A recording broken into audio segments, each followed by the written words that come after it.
Hello বন্ধুরা, তো দেখো এটা এটা হচ্ছে আমার মা, এটা হচ্ছে মায়ের মা, দিদার মা। বুঝতে পারছো শুধু যে কত দূরের এটা হয়েছে। আমার মা, মায়ের মা, মানে আমার দিদার মা। নিয়ে আসো মামি পুচুকে একটুকুনি। তার মানে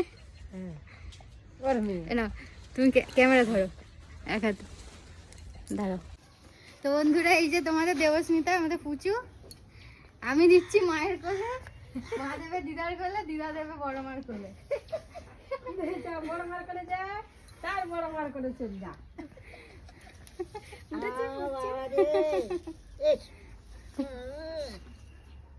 তার মানে আমাদের দেবস্মিতার ভাগ্যটা একবার দেখো শুধু, কি হবে বড় মা ওর ঝিমাগুড়ি। এটা হচ্ছে দেবস্মিতার দিদা, এটা মা, এটা হচ্ছে বড় মা, আর বড় মা হচ্ছে ঝিমা, কি বলে ঝিমা। আর এই হচ্ছে আমার বড় মা। এই হলো ফ্যামিলি হিস্ট্রি।